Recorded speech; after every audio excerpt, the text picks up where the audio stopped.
할렐루야. 주님의 은혜가 오늘도 여러분 삶 가운데 가득하시기를 주의 이름으로 축복합니다. 시편 54편 시리즈는 아닌데요. 52, 53, 54 뒤로 연결되면서 다윗의 시편이 지금 현재 아직 2권, 시편 2권의 내용들이 진행이 되고 있는 상황인데 아주 철저하게 다윗이 이미 삶을 통해서 경험했던 실제의 사건들 속에서 터져 나오는 고백들이 순서대로 기록이 되어 있다라는 걸 우리가 보면 알 수가 있습니다. 우리가 어제 53편도 그 지혜롭고 어리석은 자들의 차이가 무엇인가를 나누면서 어리석은 자의 이야기로 나발 이야기와 아비가일 이야기로 실제로 자기가 경험을 했지요. 다윗을 영접한 자와 영접치 않은 자, 이는 곧 오늘날 예수 그리스도를 영접하는 자와 영접하지 아니하는 참 지혜로운 자와 참으로 어리석은 자의 차이들을 이야기했고요. 그 앞서 52편 같은 경우는 제사장 85명을 사살하는 장본인인 도액이라는 말의 뜻이 근심거리라는 뜻입니다. 근심거리. 그래서 사울의 곁에는 항상 근심거리가 떠나지 않았어요. 돈이 없어서 근심 아니었고요. 사람이 없어서 근심이 아니라 하나님의 뜻을 제대로 전하는 사람이 없었기에 매일 근심이었어요. 그러나 다윗에게는 나단이라든지 갓이라든지 이 선지자들이 늘 곁에 있어서 근심거리가 아니라 행할 거리, 쫓을 거리, 따를 거리를 늘 제공했다는 거죠. 그래서 하나님의 길로 인도했던 나단과 같은 선지자들이 다윗의 드림팀에서 늘 빠지지 않고 있었다라는 특징들. 그러면 시편 54편 같은 경우는 친절하게 다윗의 마스길이다. 그래서 마스길은 이미 우리가 이제 시편을 연구하면서 참 이게 뭔 소린가 했던 내용들이 좀 정리가 되는 것들도 있습니다. 마스길 같은 경우는 이제 교훈이다라는 거죠. 교훈이니까 이건 늘 외우면서 늘 가르치면서 늘 들으면서 그건 그런 것이다 이렇게 깨닫게 해주는 그런 교훈입니다. 이게 교훈이기 때문에 가르칠 수 있는 거거든요. 그러니까 이 시편을 가지고 지도하거나 가르치고 교육할 수 있고 양육할 수 있는 겁니다. 교훈이 되는 거예요. 그리고 인도자를 따라 현악에 맞춘 노래다 보니까 요거 예배 시간에 또 들을 수 있는 거잖아요. 그러니까 찬양이 곧 교육의 방침일 뿐만 아니라 교육의 내용이고 그게 또 예배의 내용이에요. 그래서 예배 시간에 이렇게 찬양하면서 하나님을 찬양하는데 가르칠 것과 예배 시간에 찬양할 내용 따로따로가 아니라 본질은 하나인데 그걸 가르치기도 하고 그 내용을 가지고 하나님을 찬양하며 예배한다는 거예요. 그럼 오늘은 뭔 내용일까? 달리 해석을 달지 않고 친절하게 설명을 달아주고 있습니다. 시편 54편의 내용은 언제 무엇을 근거로 하고 있는 내용인가 봤더니만 여러분 이게 몇 번째 들으셨어요? 사무엘 상 23, 24, 26장에 나와 있는 내용들을 이미 우리가 알고 있는 바와 이제 조금 이따 또 연결하겠지만 바로 그 10이라는 동네에 10사람이 사울에게 얘기를 하면서 말을 합니다. 고발을 하는 거예요. 밀고를 하는 거죠. 다윗이 우리가 있는 곳에 숨지 아니하였나이까 하던 때에 반어법처럼 질문으로 얘기하지만 이건 아주 확실한 걸 이런 식으로 돌려서 표현을 하죠. 다윗이 우리가 살고 있는 동네에 지금 숨어 있습니다 라고 밀고를 해버린 거예요. 바로 그때 그렇게 밀고를 당해가지고 이 10사람들 자기가 도와줬거든요. 다윗이 그 윌라 사람들이라든지 그 10사람들 그 동네에 살고 있으면서 사는 게 아니죠. 도망갈 때마다 그 동네 사람들이 밀고를 하는 거예요. 사울이 여기 숨어있다 저기로 도망갔다 여기 있다 저기 있다 해가지고서 밀고를 하니까 사울이 그때마다 쫓아와가지고선 다윗을 죽이려고 2번에 걸쳐서 3,000명을 데리고 다윗을 계속 쫓아다닙니다. 죽을 맛이죠. 다윗이 너무너무 고통스럽고 힘들었습니다. 그 내용이 사무엘 상 23장, 24장, 26장에 고스란히 순서대로 기록이 되어 있어요. 그래서 이미 기억에 이제 남아 계시는 것처럼 사울의 추격을 피해서 쫓아 나온 사울 때문에 도망 다녔던 다윗의 이야기가 사무엘상 23장, 24장, 26장에 나와 있는 거를 좀 다시 한번 살펴보시고 이 시편을 읽어보시면 아주 깔끔하게 정리가 됩니다. 그래서 그 내용이 뭐 문학적으로나 신학적으로 이게 접근할 내용이 아니고요. 신앙적으로 이미 다윗이 경험했던 그 내용들을 충분히 정리해서 그 하나님이 어떤 하나님인지가 이제 나온 거거든요. 그걸 경험한 다윗이 내게 있어 하나님은 이런 하나님입니다.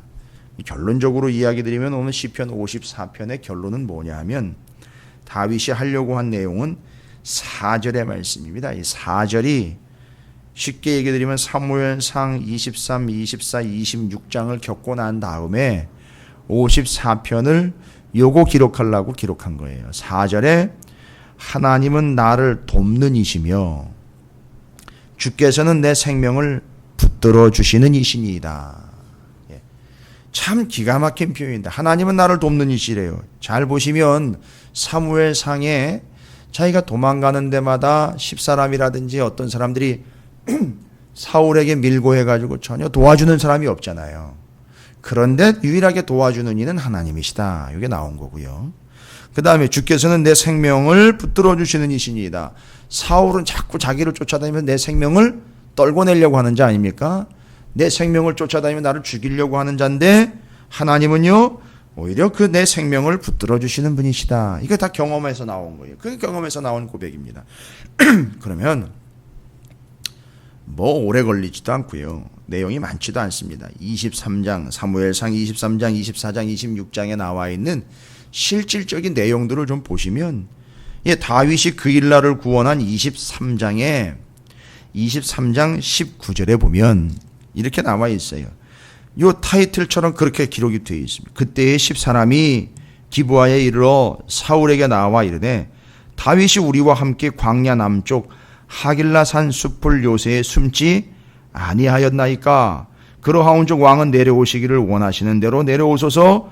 그를 왕의 손에 넘길 것이 우리의 의문이다. 아니, 다윗을 사울에게 넘겨버리는 이 밀고자들과 이 배신자들과 이 패역한 자들의 모습 속에서 다윗이 지금 목숨을 부지하느냐 못하느냐의 위기가 찾아옵니다. 그런데 사울이 다윗 잡으려고 부랴부랴 쫓아와가지고선 애워쌌어요. 그게 이제 26, 27, 28, 29절에 물론 사무엘상 23장입니다. 바로 26절 사울이 산 이쪽으로 가며 다윗과 그의 사람들은 산 저쪽으로 가며 다윗이 사울을 두려워 급히 피하려 하였으니 이는 사울과 그의 사람들이 다윗과 그의 사람들을 애워싸고 잡으려 하며 이제 다윗과 그 무리들을 애워싸서 잡기 직전이에요. 그냥 치기만 하면 되는 거거든요. 근데 기가 막힌 일이 발생이 됐어요. 27절에 보니까 이스라엘의 전령이 쫓아왔어요. 사울한테 부랴부랴 헐레벌떡 쫓아와가지고선 사울한테 뭐라고 얘기하는 급히 우라는 거예요. 빨리 복귀하라는 겁니다. 지금 다윗이 눈앞에 있는데 코앞에 있는데 사무엘상 23장 27절에 블레셋 사람들이 땅을 침노하나이다. 블레셋 사람들이 쳐들어온 거예요.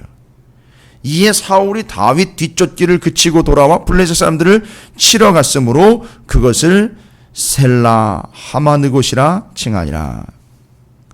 사울로부터 다윗을 분리해놨다는 뜻이에요. 분리하는 바위라는 뜻입니다. 여기 셀라 하마느곳이라는 게. 그럼 어떻게 분리했느냐? 사울의 위협, 죽음의 위협으로부터 다윗을 분리했다라는 뜻으로 아예 지명 이름을 그렇게 칭해버렸어요. 다윗이 거기서 올라가서 엔게디 요새에 머무니라.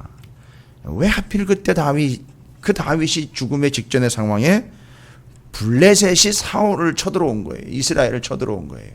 그러니까 그 소식을 듣고 사울이 부랴부랴 또 군대를 이끌고 다시 돌아가 버립니다. 그 덕에 다윗이 살았어요. 여러분 이거 다윗은 뭐라고 이야기합니까? 재수가 좋았다. 야, 참 어떻게 그렇게 그때 일이 발생되느냐? 아니요. 뒤에 이어지는 내용들을 보면 하나님이 블레셋을 이스라엘로 보내신 거예요. 그래서 분리를 시키신 거예요. 구원해 주신 거예요. 이걸 누구는 제일 잘 아느냐? 다윗이 제일 잘 알아요. 정작 사울은 모르는데 다윗은 정확하게 알고 있습니다. 이게 바로 그때의 얘기예요. 여러분 24장을 보시면은요. 사무엘상 24장에 또 밀고가 들어갑니다. 사울이 블레셋 사람을 쫓다가 돌아오며 블레셋 사람 그렇게 또 쫓아내고 다시 돌아왔어요. 누구 잡으려고요? 다윗 잡으려고. 어떤 사람이 그에게 말하 이르되 보소서 다윗이 엔게디 광야에 있더이다 하니 24장 2절에 보니까 3,000명을 택해가지고 다윗 잡으러 또 쫓아갑니다. 그런데 여러분이 아시다시피 동굴에 사울이 들어왔다. 용변 보러 들어왔다가 24장 10절에 보시면 오늘 여호와 그 끝자락만 살짝 베고 그 사건 잘 아실 겁니다. 사무엘상 24장 10절에 다윗이 이렇게 얘기합니다. 사울 죽이지 않고 그냥 돌려보낸 다음에 오늘 여호와께서 굴에서 왕을 내 손에 넘기신 것을 왕이 아셨을 것이니이다. 어떤 사람이 나를 권하여 왕을 죽이라 하였으나 내가 왕을 아껴 말하기를 나는 내 손을 들어 내 주를 해하지 아니하리니 그는 여호와의 기름 부음 받은 자이기 때문이라 하였더라. 하나님이 나를 손대지 않는다라는 거죠. 하나님이 나를 손대지 않고 손으로 보호해 주시니 내가 사울에게 절대 손대지 않겠다, 뭐 이런 얘기입니다. 뭐 기름 부은 왕이기 때문에 내가 절대 손대지 않겠다라는 뜻이기도 하지만 누가 나를 손대리요 하면서 그걸 우회적으로 지금 사울에 대해서 다윗이 손대지 않음으로 표현해내는 거예요. 내가 절대 손대지 않겠다, 어느 누구도 나를 손대지 않고 있다, 이 얘기인 거예요. 이 참 시적인 표현이고요, 반어법적인 표현인데 내가 왜 사울을 손대지 않는 줄 아냐? 지금 어느 누구도 나를 손대지 않고 있기 때문이다 라는 걸 우회적으로 표현하고 있어요. 하나님이 나를 오히려 그 손으로 붙잡아주고 계시지 나를 손대고 있는 자 아무도 없다라는 겁니다. 역시나 사울에 대해서 하나님이 그를 내 손에 넘기신 것을 이라고 분명히 얘기하고 있어요. 이미 나한테 넘겼는데 내가 죽이지 않았다. 역시 지금 하나님이 역사하신 걸 이야기하고 있고요. 뭐 한 군데만 좀 더 보시면 26장에 사무엘상 26장 1절에 역시 요 10사람이 기브아에 와서 사울에게 말하여 다윗이 광야 앞 하길라 산에 숨지 아니하였나이까. 2절에 역시 3,000명과 함께 10광야로 내려갑니다. 그 3,000명 진영에 다윗이 밤에 몰래 들어가지 않습니까? 몰래 거기 들어가 가지고선 창과 물병을 들고 나옵니다. 아무것도 건드리지 않고 손대지 않고 창과 물병을 딱 들고 나와서 바로 또 고백을 합니다. 26장 12절에 다윗이 사울의 머리 곁에서 창과 물병을 가지고 떠나가되 아무도 보거나 눈치채지 못하고 깨어있는 사람도 없었으니 이는 여호와께서 그들을 깊이 잠들게 하셨으므로. 이게 중요한 표현들입니다. 지금 제가 세 군데 23장, 24장, 26장에 다윗이 손대지 않은 표현들이에요. 뭡니까? 하나님이 일일이 다 블레셋 보냈지요. 사울을 그의 손에 맡겼지요. 거기다가 이 3,000명이나 되는 사울의 군대를 어떻게 했다고 그랬느냐 하면 깊이 잠들게 하셨다고 그랬어요. 여러분 이거 겪고 난 다음에 시편 54편이 나온 거예요. 그렇게 해서 하나님이 직접 손대시고 깊이 잠들게 하시고 블레셋 보내가지고 다윗 구원해낸 사건이 모든 상황들이 다 정리가 되는 거죠. 그렇게 해서 정리가 돼서 시편 54편이 나온 거예요. 그리고 이 시편 54편의 4절이 하나님은 나를 돕는 이시고 그리고 주께서는 내 생명을 붙들어 주시는 이신이다라는 결론이 고백으로 나오게 된 겁니다. 여러분 보시면 아시겠지만 다윗이 손댄 예가 없어요. 다윗이 뭐 어떻게 한 게 없습니다. 마치 기드온과 300용사처럼 기억나시죠? 항아리 들고 횃불 들고 나갔는데 거기서 자중질환이 일어나는 거죠. 그 자기네가 뭐 한 게 없어요.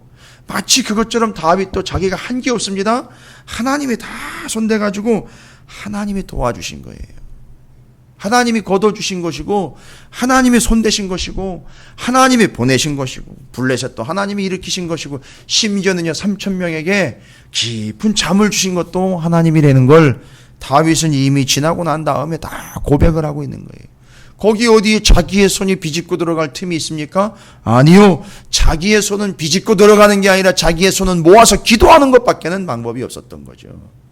그리고 손을 들어 하나님을 찬양하며 기도하는 게 자기 손인 거예요. 내 손으로 뭘 하겠다고 움켜쥐고 있는 것이 아니라 내 손은 펴서 하나님께 손을 들어 기도하는 것, 지금 찬양하고 있는 것 다예요. 그리고 비집고 들어간 손은 하나님의 손이 비집고 들어가 그들을 재웠고 다독거리면서, 저는 이 사무엘상 26장에 3,000명을 재우시는 하나님이라는 제 나름의 고백과 제 나름의 그 묵상을 통해서 시편 54편 묵상하다가 사무엘상 26장에 하나님의 3,000명을 깊이 잠들게 하셨다. 재미있는 상상을 좀 해봤어요. 우리 엄마들이 아이들 재울 때 토닥토닥 재우는 것처럼 그렇게 3,000명 토닥토닥거리면서 하나님이 재우셨어요.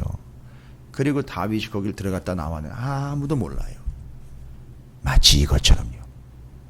들어가가지고 활개치면서 뭐 이것저것 걸어다 가서 창과 물병 그거 달랑 들고 나와서 아무도 모르는데도 들어갔다 나올 수 있고 들락날락할 수 있다는 것. 이게 하나님의 은혜가 아닌가 싶어요. 다윗은 그걸 고백한 겁니다. 그리고 이제 그 고백이 시편 54편으로 정리가 되었습니다. 다른 거 없지요.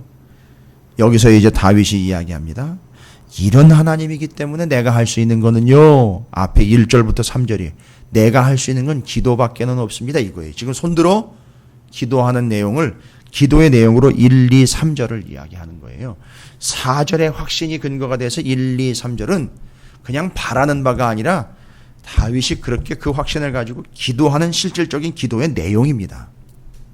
이건 그렇게 해 주십시오라고 간구하는 게 아니라 그렇게 해 주실 걸 믿는 거예요. 그런 하나님이신 걸 나는 압니다. 믿습니다. 이런 얘기인 거예요. 1, 2, 3절이요. 변호해 주시고 귀를 기울여 주실 뿐만 아니라 낯선 자들의 내 생명을 수색한다라는 이 표현이 참 고백하는 내용이, 내 생명을 수색하여 하나님을 자기 앞에 두지 아니한 자들의 공격이 있으나 나는 내가 하나님 앞에 쓰는 거 아닙니까? 하나님을 내 앞에 두는 게 아니라 내가 하나님 앞에 서 있지 않습니까? 라고 이야기하는 거예요. 어떻게 해요? 손을 들어 기도함으로 내가 하나님 앞에 서 있습니다. 이유는요, 하나님은 나를 돕는 이시고 주께서는 내 생명을 붙들어 주시는 하나님이기 때문에 나는 하나님을 내 앞에 두는 게 아니라 그 하나님 앞에 내가 늘 서서 손 들고 기도합니다 라는 게 내용이고, 뒤로 이어지면서 기도와 4절을 중심으로 5, 6, 7절에 감사, 찬양, 이거예요. 앞부분은 기도, 뒤에는 감사, 찬양이에요. 근데 그 감사, 찬양이요, 우리가 지금까지는 듣지 못했던 용어가 등장을 합니다. 낙헌제라는 제사가 나와요. 여러분, 이 낙헌제라는 건 뭐냐 하면 너무너무 감사해가지고 자원해서 드리는 예배거든요. 제사인데 뭔 얘기냐 하면 낙헌제의 본질의 뜻은 나를 드린다는 얘기예요. 나를 드린다. 물론 모든 제물이 원래는 자기를 잡아 죽여야 돼. 자기가 죄졌으니까 자기가 죽어야 되는데 짐승이 죽는 걸 보고 그 비참함과 그 비정함과 그 잔인함을 통해서 다시는 죄짓지 않게 되는 게 인간의 본성이 돼야 되는데, 그보다 더 강력한 감사의 찬양과 감사로 드리는 제사가 바로 이 낙헌제입니다. 왜 그러냐 하면 하나님께서 이미 죽었다가 살아난 나를, 하나님께서 나를 받으십니다라는 그런 개념으로 이미 죽었다가 살아난 나를 하나님께 드립니다라는 인정과 표시로서 낙헌제를 드리는 거예요. 그래서 다윗이 낙헌제라는 표현을 지금 쓰고 있는 겁니다. 그래서 자신을 이제 완전히 하나님 앞에 드립니다라는 거예요. 그래서 이제 다윗의 인생이 뭐 짧게는 지금 우리가 살펴본 그 사건들 이후로 다윗이 왕이 돼가지고선 지금 열왕기상을 우리가 시작했지만 사무엘 상하의 내용들을 쭉 보시면 아시겠지만 다윗이 하나님께 자신을 드리는 삶, 어떤 삶이었는지가 쭉 이렇게 파노라마처럼 정리가 되실 겁니다. 그래서 다윗이 그 기가 막힌 사건들을 통해서 하나님이 직접 손을 들어 자신을 도와주고 자신을 살려주셨고 자신을 인도해 주셨다라는 사실을 시편 54편을 통해서 정리해 끝냅니다. 그리고 그가 하고 있는 것은요, 4절 신뢰와 확신 가운데 1절부터 3절에 기도, 5절부터 7절에 감사, 찬송, 예배를 드리고 있다라는 게 다윗의 삶의 모습이고 본질이었다라는 거죠. 절대 시편 54편 4절이 아니면 기도도 예배도 낙헌제도 드릴 수가 없다라는 걸 우리는 알 수 있습니다. 그래서 이제 평생 다윗은 하나님 앞에 나를 드리는 삶을 살겠노라라는 것이 시편 54편의 본질입니다. 기도로, 감사로, 찬양과 예배로 나를 드리니 하나님 받아주시고 이젠 하나님을 위하여 살아가는 나를 살려주셨으니까 그런 인생 되겠습니다 라고 한나라의 왕이 참으로 겸손하게 하나님만을 의지하는 온전한 고백을 통해서 시편 54편이 오늘 우리의 기도가 되고 우리의 찬양이 되는, 우리의 믿음의 고백, 우리의 믿음의 찬양이 되는 동일한 고백이 됐으면 하는 그런 바람과 기도의 제목이 됩니다. 여러분 모두도 다 그런 하나님이 그때 그렇게 나를 도우셨고 그게 하나님이시고 그분이 나의 하나님이시니 나를 돕고 내 생명을 붙들어 주시는 분이시니 그 하나님께 손을 들어 기도하고 그 하나님을 예배하며 찬양하며 그 하나님께 나의 낙헌제를 드리는 드려지는 삶을 사는 구원받은 자의 삶이 되시기를 주님의 이름으로 축원을 드립니다.